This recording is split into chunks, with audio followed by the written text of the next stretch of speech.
नमस्कार, मैं पीयूष शर्मा आप लोगों का स्वागत करता हूं अपने इस चैनल में, जिसमें आज हम बात करेंगे सीएए के बारे में। 11 मार्च 2024 को भारत सरकार एक नोटिफिकेशन जारी करती है और कहती है कि 11 मार्च 2024 से पूरे भारत में सीएए लागू हो जाता है। ये जैसे ही सूचना बाहर आती है तो सोशल मीडिया पे एक सुनामी बहती है। ट्वीट्स की सुनामी, पोस्ट की सुनामी, मीम्स की सुनामी, जिसमें politicians, non politicians, actors, celebrities, non actors, मतलब सभी लोग अपने अपने विचार रखते हैं। कुछ पक्ष में रखते हैं, कुछ विपक्ष में रखते हैं। विपक्ष वाले कह रहे हैं कि अपने देश के लोगों का तो इनसे पेट भर नहीं रहा, उन्हें तो नौकरी दे नहीं जा रही और ये दूसरे देशों के लोगों को और अपने देश में नागरिकता दे रहे हैं, ऐसा कैसे होगा। और पक्ष वाले कह रहे हैं कि सबसे बड़ा धर्म इंसानियत का है। जिन लोगों के साथ प्रताड़ना हो रही है, दुर्व्यवहार हो रहा है दूसरे देशों में, अगर वे हमारे देश में आकर अच्छा वातावरण पा सकते हैं तो उन्हें क्यों ना दिया जाए। चलिए देखते हैं इन दोनों की बातों में, पक्ष और विपक्ष में, कितनी सच्चाई है, कितना लॉजिक है।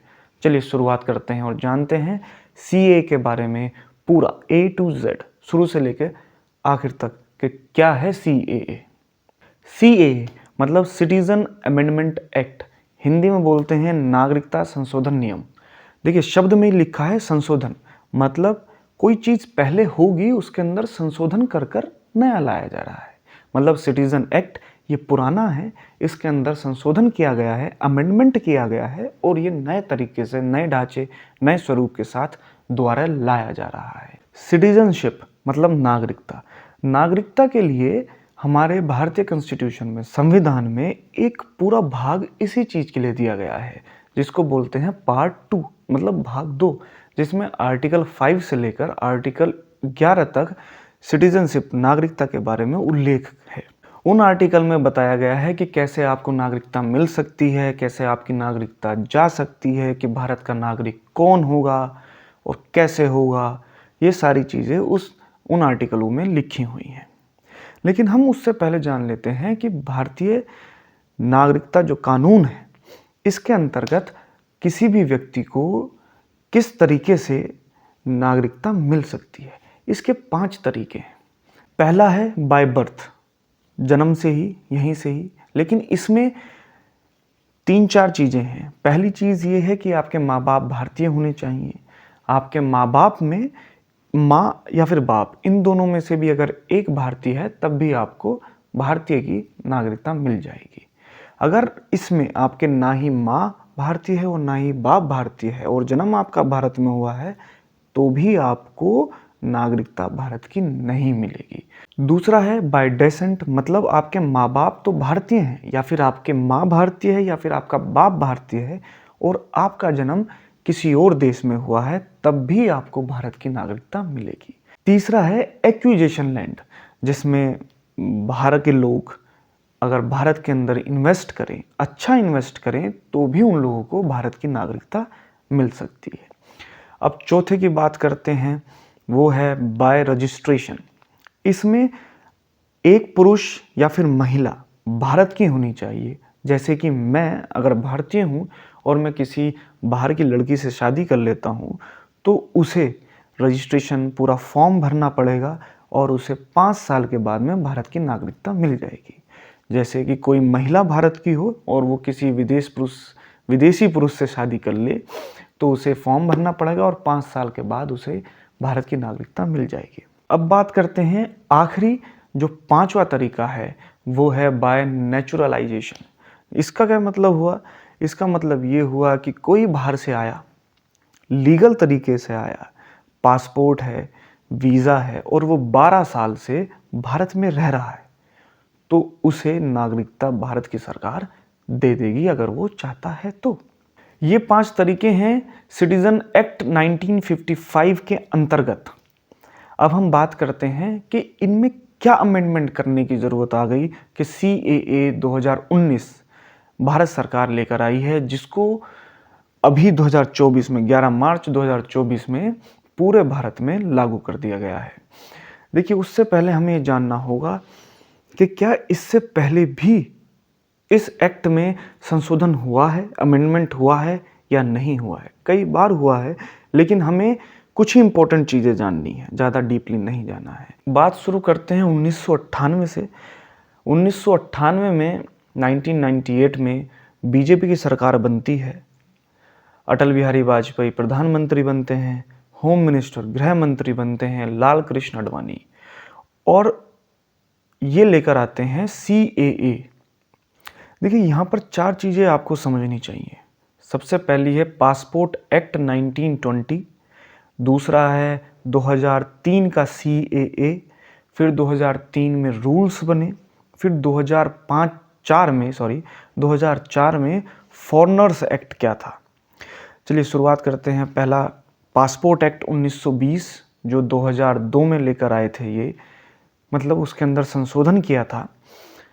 उसमें कहा गया कि जो भी व्यक्ति बिना पासपोर्ट के भारत में है, मतलब विदेश से भारत में आ रहा है और गैर कानूनी काम कर रहा है, तो उसे 3 महीने की सज़ा पहले होती थी, उसको बढ़ाकर कर दिया गया है 5 साल।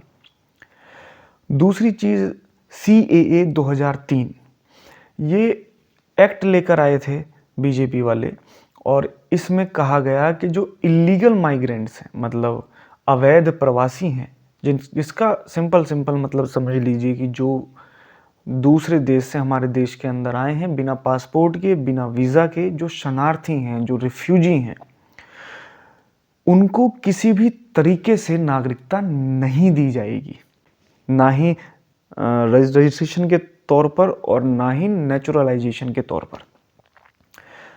तीसरा है रूल्स। उसके अंदर रूल्स बनाए गए, इलीगल माइग्रेंट्स रिफ्यूजी के बारे में डेफिनेशंस लिखी गई कि कौन से इलीगल रेफ्यूजीज़ हैं, इन सब के बारे में लिखा गया। फिर 2004 में एक फॉरेनर्स एक्ट था, उसके अंदर संशोधन किया गया। इसमें क्या था कि जो लोग रिफ्यूजीज़ थे, जिनके पास पासपोर्ट नहीं थे, वीज़ाज़ नहीं थे, जिन्हें हम इलीगल माइग्रेंट्स बोल रहे हैं, इनके यहाँ के लोग, हमारे देश के लोग इनके फर्जी कागज बनाते थे और इनको नागरिकता दे देते थे। किसी भी तरीके से इनको नागरिकता प्रदान करा देते थे वे लोग, फर्जी वाले तरीके से। तो जो भी लोग इस चीज़ में पाए जाएंगे, उन लोगों को 8 साल की सज़ा दी जाएगी। पहले ये कम थी, उसके बाद में ये डबल बढ़ा दी गई है। ये चीज़ें आपको अभी समझनी बहुत ज़रूरी है, क्योंकि इन्हीं से ही जो अब कानून लाए गए हैं बहुत मेल करते हैं। अब जब ये कानून आ गए तो रिफ्यूजीज़ सरकार के पास गए कि उन्होंने कहा कि ये जो कानून है ये हमारी प्रॉब्लम्स का सॉल्यूशन तो क्या ही देते, इन्होंने हमारी प्रॉब्लम्स और बढ़ा दी हैं। ये दिक्कत ज़्यादा पैदा कर रहे हैं, सॉल्यूशन नहीं दे रहे हैं। तो बीजेपी सरकार 2004 में फुल कॉन्फिडेंस में थी कि 2004 में फिर से वो सरकार बनाएगी, लेकिन ऐसा हुआ नहीं। 2004 में फिर कांग्रेस की सरकार आई, 2014 तक कांग्रेस की सरकार रही। उन्होंने इसके बारे में कोई एक्शन नहीं लिया है, जैसा चल रहा था वैसा चलता रहा, कोई दिक्कत हुई नहीं। लेकिन 2014 में फिर से बीजेपी की सरकार आई और पूर्ण बहुमत से आई, और बीजेपी की सरकार मैनिफेस्टो में ही लिखती है कि CAA, NRC, 370 और राम मंदिर, ये उसके मैनिफेस्टो में ही है। फिर उसके बाद में सरकार लेकर आती है CAB 2016। देखिए, 2016 में CAB लेकर आई है सिटीजनशिप अमेंडमेंट बिल 2016। इसके अंतर्गत 3 देश, बांग्लादेश, पाकिस्तान, अफगानिस्तान, और इन 3 देशों के बीच 6 जातियाँ, 6 जाति कह लीजिए, धर्म कह लीजिए, हिंदू, सिख, ईसाई, बौद्ध, जैन और पारसी, ये 6 धर्म के लोग, और 31 दिसंबर 2014 से पहले जो भारत में आए हैं, उन लोगों को ये नागरिकता देंगे। लेकिन मैंने अभी आपको बताया कि जो 2003 का CAA कानून ये लेकर आए थे, उसके अंतर्गत जो भी इलीगल माइग्रेंट हैं उसको नागरिकता नहीं दी जाएगी। तो सरकार ने सबसे पहले बिल लाने से पहले ये किया कि जो पासपोर्ट एक्ट था और जो फॉरेनर एक्ट था, उसमें कुछ क्लोज, कुछ रूल्स ऐड करे, और उसमें लिखा गया कि इन 3 देश के ये जो 6 धर्म के लोग हैं और जो 31 दिसंबर 2014 से पहले आए हैं, ये लोग इसके अंतर्गत नहीं आएंगे। ठीक है, अब आगे बढ़ते हैं। 2016 में ये बिल आया, लोकसभा में इसके ऊपर चर्चा हुई, तो एक कंक्लूजन निकाला गया कि क्यों ना जॉइंट पार्लियामेंट्री कमेटी बिठाई जाए। जॉइंट पार्लियामेंट्री कमेटी क्या होती है? इसके अंदर राज्यसभा के कुछ मेंबर लोकसभा के बैठते हैं और वे इस मुद्दे के ऊपर चर्चा करते हैं, और कुछ पीएचडी होल्डर्स, प्रोफेसर या फिर प्रखांड पंडित जो उस मुद्दे के होते हैं, उनको बुलाया जाता है, उनसे सलाह ली जाती है कि क्या ठीक रहेगा और क्या नहीं। तो ऐसे ही हुआ, जॉइंट कमेटी बिठाई गई, उसके अंदर बहुत सारे लोग बुलाए गए, उनसे सलाह ली गई। तो कुछ ने कहा कि आप एक काम करिए, जो आपने पर्टिकुलर जो 6 धर्म लिखे हैं, इनको हटाकर आप माइनॉरिटी लिख दीजिए, क्योंकि जो आप पर्टिकुलर 6 धर्म लिखते हैं तो ये कहीं ना कहीं गैर मुस्लिम हो जाता है। मतलब कि आप गैर मुस्लिमों को सिटीजनशिप दे रहे हैं, मुस्लिमों को सिटीजनशिप नहीं दे रहे हैं। आप इन 6 धर्मों की जगह आप लिखिए माइनॉरिटी, और जब आप रूल बनाएंगे तो उसके क्लोज में लिख दीजिएगा कि इस देश की माइनॉरिटीज़ में ये लोग आते हैं, इस देश की माइनॉरिटीज़ में ये लोग आते हैं।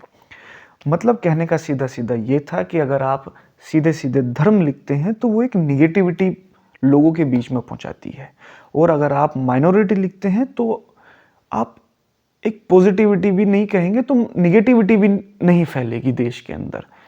मतलब एग्जाम्पल के तौर पर अगर आप देखें तो कि आधा गिलास भरा हुआ है और आधा गिलास खाली है, दोनों का मतलब एक ही है ना? लेकिन जो आधा गिलास भरा हुआ है उससे एक पॉजिटिविटी आती है, और एक आधा गिलास खाली है तो इससे एक निगेटिविटी आती है। सिंपल सा वही मतलब था कहने का कि आप माइनॉरिटी लिखिए, आप धर्म स्पेसिफिक धर्मों को मत लिखिए। लेकिन सरकार नहीं मानी, उन्होंने स्पेसिफिक धर्म लिखे।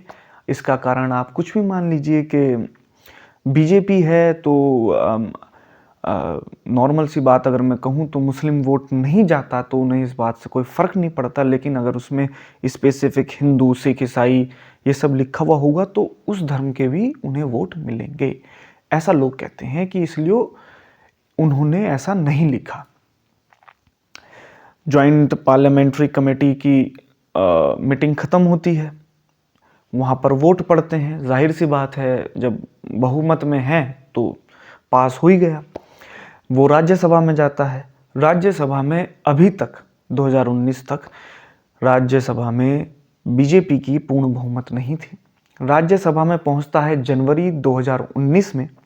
2016 में ये लोकसभा में आया था। 2016 से 19 तक जॉइंट कमेटी इसके ऊपर चर्चा करती रही। जितने भी ड्रॉबैक्स कुछ दिखाई दिए, इसके अंदर कुछ और अच्छा हो सकता है, वो सारी चीज़ें इन्होंने करी उस बिल के अंदर। और 2019 में 7 जनवरी 2019 को ये लोकसभा से पास हो गया। 8 जनवरी 2019 को ये राज्यसभा में पहुंचा। अब देखिए 2019 में लोकसभा के फिर से इलेक्शन होने थे मार्च अप्रैल में, और राज्यसभा में बीजेपी की पूर्ण बहुमत नहीं थी। वहाँ पर यह बिल रुक सकता था, अटक सकता था। वहाँ ये अटका, और जैसे ही लोकसभा भंग हुई, डिसॉल्व हुई, तो जो बिल था राज्यसभा में जो अटका हुआ था वो कोलैप्स हो गया। ऐसा होता है कि जब लोकसभा भंग हो जाती है और लोकसभा ने कोई बिल पास किया हो, राज्यसभा में अटका हुआ हो, और वो लोकसभा के भंग होने से पहले पहले अगर वो पास हो जाए और राष्ट्रपति साइन कर दे तो वो एक्ट बन जाता है। अगर ऐसा नहीं होता तो वो बिल कोलैप्स हो जाता है। 2019 में फिर से इलेक्शन हुआ। 2019 में जब इलेक्शन हुआ तो बीजेपी और प्रचंड बहुमत से आई। जैसे ही बीजेपी जीती और इस बार होम मिनिस्टर बने मिस्टर अमित शाह, उन्होंने दिसंबर में 10 दिसंबर 2019 को लोकसभा में बिल लेकर आए। CAA मतलब CAB 2019 वहाँ पास कराया। 11 दिसंबर 2019 में राज्यसभा में लेकर गए, वहाँ पास कराया। फिर अगले दिन प्रेसिडेंट के पास लेकर गए, वहाँ साइन कराए, और ये बिल एक्ट बन गया। लेकिन जब कोई बिल एक्ट बनता है तो ऐसा ही नहीं है कि जिस दिन वो एक्ट बना उसी दिन वो लागू हो जाएगा, नहीं, फिर उसके ऊपर रूल्स बनते हैं। जो एक्ट बना है उसको किस तरीके से लागू किया जाएगा, अगर वो लोग नहीं मानते हैं तो उसके लिए क्या कानून होंगे, वो सारे रूल्स बनाए जाते हैं। ये कौन बनाता है? ये बनाती है committee on subordinate legislature. BJP सरकार ने कहा कि 10 जनवरी 2020 को हम नोटिफिकेशन लेकर आएंगे और ये जो एक्ट है ये लागू कर देंगे पूरे भारत में, क्योंकि 12 दिसंबर 2019 को उन्होंने एक्ट प्रेसिडेंट से साइन करा लिए हैं और 1 महीना है, 1 महीने में रूल्स सब कुछ बना लेंगे। अब हमें ये जानने की ज़रूरत है कि क्या जो CAB 2016 था और CAB जो 2019 है, इसमें कुछ अंतर है क्या? इसमें बहुत सारे अंतर हैं, मेनली तो 4 हैं जिन्हें हम आज डिस्कस करेंगे। देखिए, CAB 2016 में क्या था? वो सीधा सीधा सा ये था कि 3 देश हैं, 6 धर्म हैं और 31 दिसंबर 2014 से पहले आया हुआ हो तो उसे वे नागरिकता दे देंगे।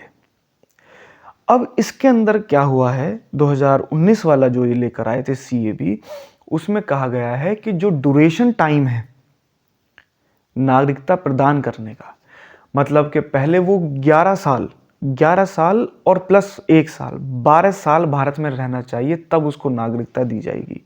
इसमें कर दिया है इन्होंने 5+1 ईयर, मतलब 6 साल में उसको नागरिकता दे दी जाएगी। ये टाइम ऑफ ड्यूरेशन कम कर दिया गया है।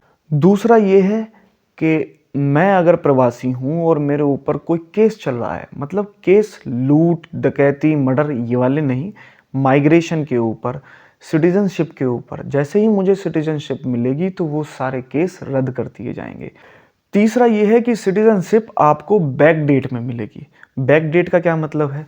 जैसे मैं सपोज कर लीजिए कि मैं बांग्लादेश से भारत के अंदर आया, 2010 में आया, और एक लड़की 2010 में पाकिस्तान से आई और मैंने उस लड़की ने शादी कर ली 2010 में, और 2013 में हमारा एक बच्चा हो गया है। अब 2015 में हमें नागरिकता मिल गई, मुझे और जो पाकिस्तान से लड़की आई थी जिससे मैंने शादी करी। तो अब हम क्या हो गए हैं? हम तो इस देश के नागरिक हो गए हैं। लेकिन CAA 2004 में जो कानून आया था उसके अंतर्गत जो बच्चा होगा वो भारत का नागरिक नहीं होगा। ऐसा क्यों कह रहा हूं मैं? CAA 2004 के अंतर्गत ये कहा गया था कि उस बच्चे को भारत की नागरिकता दी जाएगी जो जिसके माँ बाप भारत के हों, दोनों, या फिर एक भारत का हो।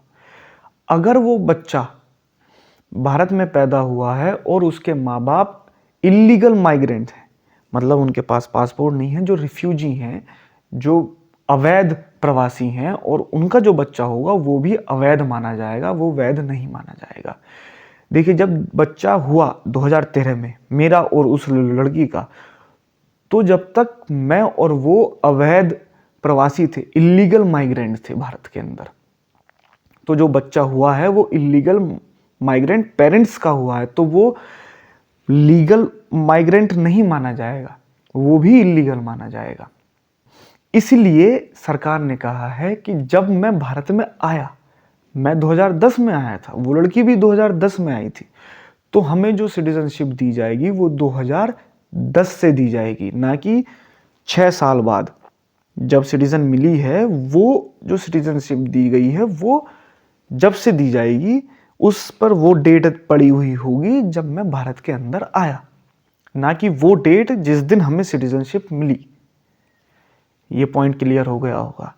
अब जो मेन पॉइंट है, फोर्थ और सबसे लास्ट, सबसे खतरनाक पॉइंट है, वो ये है कि जो 6th शेड्यूल है, मतलब 6ठी अनुसूची जो भारतीय कॉन्स्टिट्यूशन में है, उसके अंतर्गत जितने भी स्टेट आते हैं उसमें CAA 2019 लागू नहीं होगा, और जो ILP स्टेट्स हैं उनमें भी लागू नहीं होगा। अब आप पूछेंगे कि 6th शेड्यूल क्या है और ILP क्या है, तो पहले सिक्स शेड्यूल समझ लीजिए। सिक्स शेड्यूल मतलब छठी अनुसूची में लिखा हुआ है शेड्यूल एरियाज। शेड्यूल एरियाज वो एरियाज हैं जहाँ पर शेड्यूल ट्राइब्स के लोग रहते हैं। ये सबसे ज़्यादा जो पाए जाते हैं वो ईस्ट इंडिया में पाए जाते हैं। सिक्स शेड्यूल में 4 स्टेट हैं, आसाम, त्रिपुरा, मिजोरम और मेघालय। इनमें जो शेड्यूल्ड एरिया है, अब इसका मतलब ये नहीं है शेड्यूल एरिया का कि वो पूरा का पूरा स्टेट ही शेड्यूल एरिया है, नहीं। शेड्यूल एरिया स्टेट के अंदर, जैसे त्रिपुरा समझ लीजिए, त्रिपुरा में 70% जो एरिया है वो शेड्यूल्ड एरिया है। उसके अंदर शेड्यूल्ड ट्राइब के लोग रहते हैं।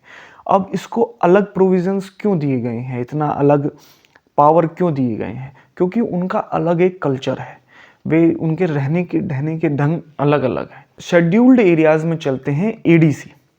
एडीसी का मतलब है ऑटोनोमस डिस्ट्रिक्ट काउंसिल, जिसको हिंदी में बोलते हैं स्वायत्त जिला परिषद।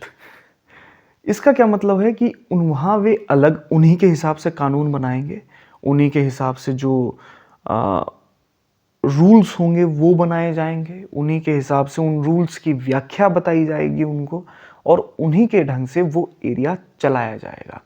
शेड्यूल्ड एरिया है ये किस लिए करा गया? क्योंकि वहाँ का जो कल्चर है, वहाँ की जो बोली है, वहाँ का रहने सहने का ढंग जो है, वहाँ के जो लोग हैं वो ख़त्म ना हो जाए, उनका कल्चर ख़त्म ना हो जाए, इसलिए वो एरिया प्रोहिबिट कर दिया जाता है। वहाँ पर हम लोग जा सकते हैं, लेकिन वहाँ रहने के लिए, मतलब अगर हम जीवन भर रहना चाहें तो ऐसा नहीं हो सकता है। हम एज अ टूरिस्टर जा सकते हैं, वहाँ से निकल सकते हैं। उस एरिया में सिटीजनशिप जो CAA 2019 है ये लागू नहीं होगा। दूसरा क्या था? ILP। ILP का मतलब है इनर लाइन परमिट। जिन स्टेट में घूमने के लिए आपको ILP की ज़रूरत पड़ती है, उन स्टेट्स में आप मतलब उन स्टेट्स में CAB लागू नहीं होगा। अब ईस्ट के लगभग सभी जो स्टेट्स हैं वो इसके अंतर्गत आते हैं, ILP के अंतर्गत आते हैं या फिर सिक्स शेड्यूल के अंतर्गत आते हैं। अरुणाचल प्रदेश ILP के अंतर्गत आता है, नागालैंड ILP के अंतर्गत आता है, मणिपुर पहले नहीं आता था अब आता है, मिजोरम पूरा का पूरा मिजोरम ILP के अंतर्गत आता है, त्रिपुरा सिक्स शेड्यूल के अंतर्गत आता है, आसाम, त्रिपुरा का 70% एरिया सिक्स शेड्यूल के अंतर्गत आता है और आसाम का 30% एरिया सिक्स शेड्यूल के अंतर्गत आता है, और मेघालय पूरा का पूरा ILP के अंतर्गत आता है। तो अब इधर अगर आप देखें तो आसाम का एरिया कुछ बचता है और 30% एरिया बचता है त्रिपुरा का। देखिए 2019 में ये सारे की सारी प्लानिंग हो चुकी है। जैसा मैंने आपको बताया कि 12 दिसंबर 2019 को ये एक्ट बन चुका है। अब ये लागू अब क्यों हो रहा है, इतना टाइम क्यों लग गया, है ना? इसमें 3 चीजें हैं जो लोग कहते हैं। पहला ये है कि 2019 में कोरोना आया, जिसकी वजह से रूल्स नहीं बन पाए इसके CAA के। इसकी वजह से अब जब कोरोना का पूरा दौर ख़त्म हो गया है, सारी चीज़ें नॉर्मल हो गई हैं, तो अब ये काम हो रहा है। दूसरे जो प्रखान पंडित हैं पॉलिटिक्स के, वो ये कहते हैं कि 2021 में आसाम में CM के इलेक्शन होने थे। अगर आप ईस्ट का देखें पूरा का पूरा, जो भी बांग्लादेश से रिफ्यूजी आ रहे हैं, या तो वो वेस्ट बंगाल में रुकेंगे या फिर रुकेंगे आसाम में, क्योंकि जितनी भी ईस्ट की स्टेट्स हैं वो सब की सब, उनके ऊपर तो CAA 2019 वाला लागू नहीं हो रहा। सिर्फ आसाम बच रहा है या फिर त्रिपुरा का थोड़ा सा एरिया बच रहा है। तो आसाम में ये जीत जाए, इसलिए इन्होंने ये लागू नहीं किया। अब लागू हुआ है 2024 में, लेकिन अभी पूरा का पूरा खेल बचा हुआ है। मैं ऐसा क्यों कह रहा हूं? क्योंकि एक आर्टिकल है, आर्टिकल 13, जिसके अंदर लिखा हुआ है कि कोई सा भी एक्ट हो उसे आप सुप्रीम कोर्ट के अंदर चैलेंज कर सकते हैं अगर वो फंडामेंटल राइट्स का उल्लंघन करता है तो। अब मैं ये क्यों कह रहा हूँ, क्योंकि पिटीशन सुप्रीम कोर्ट में फाइल 2019 में ही हो गई थी और 2019 से अब तक वे केस चल रहे हैं। पिटीशन सुप्रीम कोर्ट में पहली जो फाइल हुई है वो आर्टिकल 14 के बेस पर हुई है, जिसमें कहते हैं कि समानता का अधिकार इसमें भंग हो रहा है। समानता का अधिकार मतलब कि आप बांग्लादेश, पाकिस्तान, अफगानिस्तान से सिर्फ और सिर्फ 6 धर्म के लोगों को बुला रहे हैं। बाकी के जो माइनॉरिटीज़ हैं, मतलब माइनॉरिटीज़ में तो यहूदी भी हैं, जूइस भी हैं, उन्हें आप नहीं बुला रहे हैं। और मुस्लिम समुदाय में ही जो और जो हैं, जैसे शिया मुस्लिम्स हैं और बहुत सारे मुस्लिम्स हैं जो इस माइनॉरिटीज़ में आते हैं, जिनके साथ शोषण होता है, आप उनके लिए ये कानून नहीं लेकर आ रहे हैं। इसके ऊपर एक पिटीशन फाइल हुई है जिस पर लगता है कि सुप्रीम कोर्ट कुछ ना कुछ इसमें संशोधन कराएगी। दूसरी पिटीशन फाइल हुई है सेकुलरिज्म पे, जो कि हमारे कॉन्स्टिट्यूशन का बेसिक स्ट्रक्चर है। बेसिक स्ट्रक्चर सुप्रीम कोर्ट ही कहती है कि कुछ भी कर लेना, बेसिक स्ट्रक्चर नहीं बदलना चाहिए। केशवानंद भारती केस अगर आप लोगों को पता हो तो उसमें सुप्रीम कोर्ट ने कहा है कि आप कितने ही संशोधन कर लेना कॉन्स्टिट्यूशन में, लेकिन अगर आपने बेसिक स्ट्रक्चर के साथ कुछ भी छेड़छाड़ करी तो वो मान्य नहीं होगा। और लोग कहते हैं कि सेकुलरिज्म तो खुद बेसिक स्ट्रक्चर है, मतलब धर्मनिरपेक्ष। तो जब ये धर्मनिरपेक्ष है तो आप 6 ही धर्म के लोगों को क्यों कैसे बुला सकते हैं? धर्म तो बहुत सारे हैं, आपने स्पेसिफिक 6 ही धर्म क्यों कहा है? ऐसा लोग कह रहे हैं और इस पर पिटीशन फाइल हुई है। अब देखते हैं कि क्या होता है। और जो सबसे मेन मुद्दा है वो है अंडर इंक्लूसिविटी। इसका मतलब हिंदी में कहते हैं समावेशी। ये समावेशी नियम नहीं है, जिसका मतलब है कि आप 2014 से पहले ही वाले क्यों, इसका विवरण नहीं दिया है, और 6 ही धर्म क्यों, और जो आप बुला रहे हैं वो सिर्फ धर्म के बेस पर ही क्यों बुला रहे हैं। आप प्रताड़ना पर बुला सकते हैं, आप मतलब रंग के भेद पर, मतलब रेसिज्म जो होता है रंग के कि तू काला है मैं गोरा हूँ, इस पर भी बहुत प्रताड़नाएं होती हैं। सिर्फ आपने धर्म ही क्यों चुना, अमीर गरीब क्यों नहीं जो चुना, ये भी बात है। 3 ही कंट्रीज़ क्यों चुनी हैं आपने, बांग्लादेश, पाकिस्तान और अफगानिस्तान? आपने नेपाल, भूटान, म्यांमार और श्रीलंका क्यों नहीं चुने? ये भी तो हमारे पड़ोसी देश हैं। इन सब चीज़ों के ऊपर पिटीशन फाइल हो गई हैं। अब देखते हैं कि क्या होगा। अभी सुप्रीम कोर्ट ने ये कहा है कि हम इसके ऊपर कॉन्स्टिट्यूशनल बेंच बिठाएंगे, इसके ऊपर चर्चाएं होंगी और उसके बाद में जो भी कुछ होता है वो होगा। लेकिन ये बात हकीकत है कि CAA भारत के अंदर लागू हो चुका है। जब तक स्टे नहीं लगता, सुप्रीम कोर्ट ने स्टे लगाने से मना कर दिया है, क्योंकि सुप्रीम कोर्ट ने कहा है कि पहले हम सरकार का भी पक्ष सुनेंगे, उसके बाद ही स्टे लगेगा। ऐसे ही किसी की पिटीशन पर स्टे नहीं लग सकता है। तो पूरे भारत में CAA लागू हो चुका है। अब आप CAA के बारे में क्या समझते हैं? देखिए, जितना हमने पढ़ा है अभी तक, उसमें नागरिकता देने का नियम है इसके अंदर। किसी की नागरिकता छीनने का तो कोई एंगल मुझे दिखाई दिया नहीं है अभी तक। और आपकी इच्छा है। बस यही कहेंगे, हंसते रहिए, मुस्कुराते रहिए, देखते रहिए। अगले वीडियो में कुछ और लेकर आएंगे, उसके बारे में फिर बात करेंगे गहन मुद्दे में। तब तक धन्यवाद।